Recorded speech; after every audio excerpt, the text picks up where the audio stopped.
स्वागत है आपका हमारे चैनल ओनली के में क्रिएट्स नॉलेज। चलिए आज का मॉर्निंग सेशन शुरू करते हैं।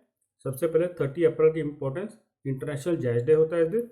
उसके बाद हमारे क्वेश्चन की रिवीजन। कल हमारा फर्स्ट क्वेश्चन था which GDP forecast given by India ratings and research. भारतीय रेटिंग और अनुसंधान द्वारा दिया गया कौन सा जीडीपी का पूर्वानुमान है? इसका आंसर था 1.9%। ये हमारी फर्स्ट क्वेश्चन था कल।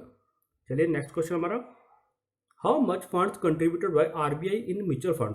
म्यूचुअल फंड में आरबीआई द्वारा कितने धन का योगदान दिया गया था? सेकंड क्वेश्चन था हमारा, इसका आंसर था 50,000 करोड़। और अभी थोड़ी देर पहले फ्रैंकलिन टेम्पल नाम की एक कंपनी ने अपने 6 डेप्ट म्यूचुअल फंड बंद कर दिए थे। इसका रीजन था रिडम्पशन बहुत ज़्यादा हो रही थी। रिडम्पशन का मतलब क्या है? रिडम्पशन का मतलब है वहाँ से एग्जिट हो रहे थे इन्वेस्टर क्यों एग्जिट हो रहे थे? क्योंकि उनके फंड की वैल्यू नीचे जा रही थी। इस कारण से वो निकल रहे थे मार्केट से। इसी वजह से उन्होंने अपने 6 फंड क्लोज कर दिए।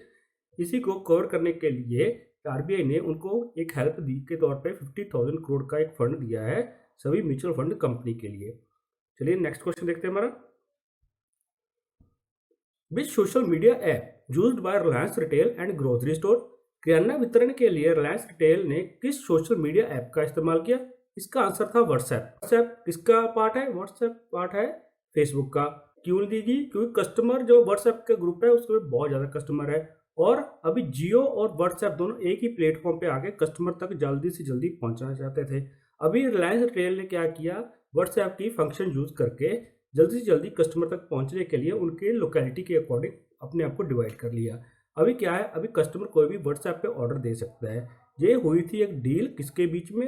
रिलायंस और फेसबुक के बीच में। कितने की? 43,750 करोड़ की। और इसके साथ क्या हुआ था, फेसबुक ने रिलायंस के जियो का 9.9% स्टेक परचेज कर लिया था। अब जियो मर्ज जो है वो व्हाट्सएप पे आ गया है। ये कैसे फंक्शन करता है, कैसे काम करता है, चलिए वो देखते हैं हम। इसके बाद प्रोसेस क्या है इसका, आपने मोबाइल नंबर पे 88500800 कॉन्टैक्ट नंबर से एक सेव कीजिए नंबर। उसके बाद उस पर आप सेंड कीजिए हाई। उसके बाद व्हाट्सएप आपके एक मोबाइल नंबर पे एक लिंक भेजेगा जिसमें प्रोडक्ट की लिस्ट होगी और आपकी लोकेलिटी पूछेगा। ये लिंक 30 मिनट तक अवेलेबल रहेगा, उसके बाद ये लिंक एक्सपायर हो जाएगा। ये उसके अंदर आप अपना फॉर्म फिल कीजिए और अपना प्रोडक्ट जो चाहिए उसका ऑर्डर दीजिए। इसके बाद वो ऑर्डर चला जाएगा मर्चेंट के पास, मीन शॉपकीपर के पास। शॉपकीपर उस पर प्रोडक्ट अपने रेडी करके उसको पैक करके आपको एक मैसेज कर देगा कि आपका ऑर्डर रेडी है। आप उस शॉप पे जाइए, पे कीजिए और अपने ऑर्डर को पिक कीजिए। ये पूरा प्रोसेस हो गया कैसे व्हाट्सएप पे काम करता है जियो मार्ट, राइट। चलिए इसके बाद देखते हैं, who got highest salary package इन 2019। 2019 में सबसे ज़्यादा वेतन पैकेज किसे मिला? इसका आंसर था सुंदर पिचाई। सुंदर पिचाई कौन है? सीईओ, चीफ एग्जीक्यूटिव ऑफिसर है किसके? गूगल के। और उनको पैकेज क्या मिला था? $280 बिलियन का, मीन्स ऑलमोस्ट 2000 करोड़ का पैकेज उनको मिला था। क्या? Salary package. और इसको 2 पार्ट्स में डिवाइड किया गया था। एक में उनको शेयर दिए गए थे, एक में उनको पैकेज मीन्स सैलरी दी गई थी। चलिए इसके बाद हम नेक्स्ट क्वेश्चन देखते हैं, which organisation India GDP forecast of 1.8%। किस संगठन ने भारत के जीडीपी का 1.8% का पूर्वानुमान लगाया? क्रिसल ने भारत के जीडीपी का कितना अनुमान लगाया? 1.8%। जीडीपी क्या होती है? जीडीपी होती है gross domestic product. Gross domestic product क्या होता है? जितनी भी भारत में वस्तुएं बन चुकी हैं उन सब की वैल्यू लगाने के बाद उसमें से एक्सपेंडिचर अदर एक्सपेंस निकालने के बाद जो प्रॉफिट आता है उसको बोलते हैं हम जीडीपी। उसको फिर पॉपुलेशन के हिसाब से डिवाइड कर लिया जाता है, वो निकल जाता है GDP, gross domestic product, right. ये किसने दिया है 1.8% का? क्रिसल ने। नेक्स्ट क्वेश्चन हमारा, according to RTI how much highest loan waived off by RBI. एक आरटीआई के अनुसार आरबीआई द्वारा कितने उच्चतम ऋण माफ किए गए? 68,607 करोड़ का माफ किए गए लोन। 50% और कंपनी ने ये लोन ले रखा था, मीन टॉप 50 कंपनी है जिनको 68,600 करोड़ के लोन दिए गए थे। और ये माफ कब किए गए? ये माफ किए गए अप टू 30 सितंबर 2019। और सबसे बड़ी जो कंपनी है ओनर है मुकुल चोकसी, इनका 5,000 करोड़ का लोन सिर्फ इसी में से है। और ये 24 को अप्रैल को ये आरटीआई बाहर निकल के आई है। Which state announce to quarantine for those coming from other states for 21 days। किस राज्य ने 21 दिन के लिए अन्य राज्यों से आने वाले लोगों के लिए संगरोध की घोषणा की? इसका आंसर था पंजाब। क्योंकि एक जगह है नंदेड़ साहिब। नंदेड़ साहिब में क्या है, वहाँ पे गुरुद्वारा है श्री हजूर साहिब। श्री हजूर साहब कुछ लोग गए थे वहाँ पे और कुछ वापिस आते वक्त उनमें से 12% को पॉजिटिव आए हैं। उन्हीं को लेके अभी पंजाब सरकार ने जो स्टेप उठाया है, जो भी बाहर स्टेट से इंडिया पंजाब में आएगा तो उसको 21 डे तक क्वारंटाइन किया जाएगा। ठीक है, next question. As per Moody agency what will India GDP in 2021? Moody agency के अनुसार 2021 में भारत की जीडीपी क्या होगी? इसका आंसर था 2.5% जीडीपी रहेगी भारत की according to Moody agency. Moody agency क्या है? मूडी एजेंसी एक रेटिंग एजेंसी है जो एक रेट करके एक बताती है कि आपकी जीडीपी क्या रहेगी, आपकी ग्रोथ क्या रहेगी, वो सब डेटा निकालती है। कौन? Moody agency. उसके बाद when did big asteroid pass near by earth? पृथ्वी के पास से बड़ा क्षुद्रग्रह कब पारित हुआ? एक उल्का पिंड पृथ्वी के पास से निकल के गया है। उसकी रफ्तार थी 19,000 किलोमीटर एक घंटा। और ये कब गया है? ये 29 अप्रैल को गया है। ये अनाउंस किसने किया था? नासा ने किया था। नासा कौन है? अमेरिका की स्पेस एजेंसी। और उस उल्का पिंड का नाम क्या था? 1998 OR2 उस उल्का पिंड का नाम था। ये प्रेडिक्ट कब किया गया था? ऑलमोस्ट एक महीने पहले प्रेडिक्ट कर दिया गया था कि ये गुजरेगा पृथ्वी के पास से। ऑलमोस्ट 6 लाख किलोमीटर दूर था पृथ्वी से। Next question. What is target for COVID test of Indian government in a date till 31 May? 31 मई तक एक दिन में भारतीय सरकार के कोविड परीक्षण का लक्ष्य क्या है? 1 लाख टेस्ट पर डे। ये किसने अनाउंस किया? यूनियन हेल्थ मिनिस्टर ने अनाउंस किया। और जूनियर हेल्थ मिनिस्टर कौन है हमारे? यूनियन हेल्थ मिनिस्टर हमारे हर्षवर्धन जी हमारे यूनियन हेल्थ मिनिस्टर है। Next question. Supreme Court direct centre to implement which scheme of ration card? Ration card की किस योजना को लागू करने के लिए सुप्रीम कोर्ट ने निर्देश दिए हैं?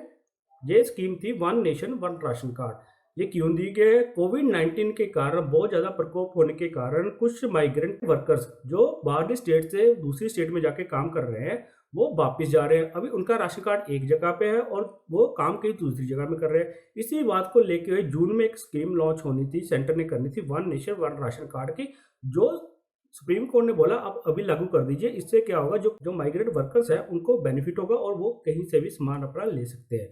अभी इससे पहले एक स्कीम लॉन्च की थी राजस्थान ने। राजस्थान ने क्या किया था? आधार कार्ड पे राशन देना शुरू कर दिया था। वो कैसे था? राशन कार्ड आप आधार कार्ड लेके जाइए, वहाँ पे आपके आधार कार्ड पे एक OTP आएगा। OTP आप बताइए, वो लेने के बाद आपको राशन देगा और उसमें कोई करप्शन नहीं होगी। As per MHRD which scheme will continue during summer vacation? MHRD के अनुसार गर्मी की छुट्टियों के दौरान कौन सी स्कीम जारी रहेगी? मिड डे मील इसका आंसर था। ये अनाउंस किया है HRD मिनिस्टर ने। HRD मिनिस्टर हमारे कौन है? रमेश पोखरियाल जी। और ये इन्होंने स्टेट को अनाउंस किया है थ्रू वीडियो कॉन्फ्रेंसिंग। इन्होंने स्टेट को अनाउंस किया है मिड डे मील स्कीम जारी रहेगी even in the days of summer vacation. Summer vacation में स्कीम शुरू रहेगी। Next question. Which bank will buy stake of Max Life Insurance? Max Life Insurance की हिस्सेदारी कौन सा बैंक खरीदेगा? इसका आंसर था एक्सिस बैंक। एक्सिस बैंक से पहले कुछ which bank will buy stake of Max Life Insurance? Max Life Insurance की हिस्सेदारी कौन सा बैंक खरीदेगा? इसका आंसर है एक्सिस बैंक। एक्सिस बैंक से पहले आपको कुछ एक पर्टिकुलर बता दूं, कुछ डाटा आपको बता दूं। एक्सिस बैंक से पहले HDFC एक बैंक है, प्राइवेट बैंक। इसके कुछ इक्विटी शेयर चाइना ने परचेज किए थे through central bank of China. Central bank कौन है चाइना का? People bank of China.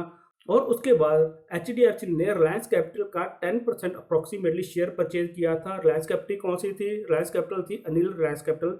उसका परचेज किया शेयर 10%। अब axis bank max Life insurance के कुछ स्टेक परचेज करेगा, कुछ हिस्सेदारी परचेज करेगा।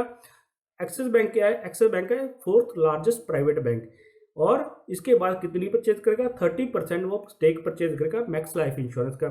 मैक्स लाइफ इंश्योरेंस किसका पार्ट है? मैक्स लाइफ इंश्योरेंस पार्ट है मैक्स फाइनेंशियल सर्विसेज का। और इसके CEO कौन है? अनिलजीत सिंह इसके CEO है। चीफ एग्जीक्यूटिव ऑफिसर कौन है इसके? Aniljit Singh. Next question. Under which project funds demanded by Maharashtra government for providing digital connectivity in remote areas? Maharashtra सरकार ने रिमोट एरिया में डिजिटल कनेक्टिविटी प्रदान करने के लिए किस योजना की निधि को मांग की? इसका आंसर था भारत नेट 2। भारत नेट 2 क्या है? एक स्कीम है सेंट्रल गवर्नमेंट ने जो लॉन्च की थी, जिसके थ्रू उन्होंने बोला था हम इंटरनेट को अलग अलग जगह तक, रिमोट एरिया तक पहुंचाएंगे।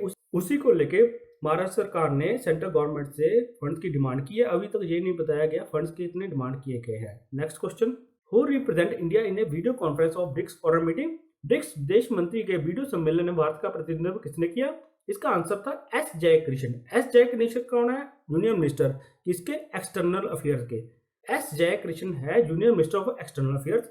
और ब्रिक्स की फुल फॉर्म क्या है? Brazil, Russia, India, China and south Africa, ये ब्रिक्स की फुल फॉर्म है। कोविड-19 को लेके वहां पे जो डिस्कशन हुई है, कोविड-19 को लेके जो बिजनेस पे प्रकोप चल रहा है, बिजनेस मंदी में जा रहा है, तो उसको कैसे वापस लाया जाए, इसी को लेके वहां पे आज मीटिंग में डिस्कशन हुई है। चलिए next question, which therapy not approved by health ministry? स्वास्थ्य मंत्रालय ने कौन सी थेरेपी मंजूर नहीं की है? इसका आंसर था प्लाज्मा थेरेपी। प्लाज्मा थेरेपी क्या है? एक पेशेंट ठीक होता है कोविड-19 का, तो उसके ब्लड में से प्लाज्मा लेके जो पेशेंट मरीज बीमार हैं तो उनको प्लाज्मा दिया जाता था, उनके थ्रू उनको ठीक किया जाता था। मगर स्वास्थ्य मंत्रालय ने बोला है अभी ये एक्सपेरिमेंटल स्टेज में है और ICMR Indian council of medical research ने अभी तक इस पर कोई स्पष्टीकरण नहीं दिया है, इसी को लेके अभी तक वो इसको अप्रूव नहीं कर सकते। अभी next question, which country got invitation to host BWF world tour super 500 tournament? BWF world tour super 500 tournament की मेजबानी के लिए किस देश को निमंत्रण मिला? इसका आंसर था इंडिया। इंडिया को BWF ने निमंत्रण किया है, आप टूर्नामेंट करवाइए। और BWF कौन सा टूर्नामेंट होता है? BWF टूर्नामेंट होता है बैडमिंटन का, और BWF की फुल फॉर्म क्या है? Badminton world federation. अभी तक गवर्नमेंट से अप्रूवल नहीं मिली है, जब ये अप्रूवल मिल जाएगी उसके बाद ये टूर्नामेंट इंडिया में हो सकता है। अप्रोक्सीमेट और एक्सपेक्टेड डेट जो इसकी होगी दिसंबर और जनवरी 2021 में होगी।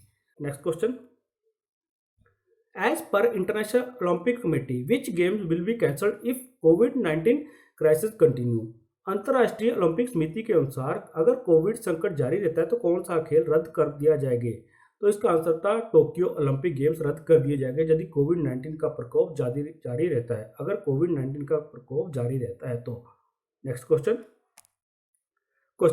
अब यदि आपके कोई क्वेश्चन है, कोई क्वेरी है, तो आप हमें नीचे कमेंट बॉक्स में दे सकते हैं। और यदि आपको हमारा सेशन अच्छा लगा तो हमें सब्सक्राइब कीजिए और बेल बटन दबाना ना भूलें। इसके लिए आप सबका बहुत बहुत धन्यवाद। Thank you.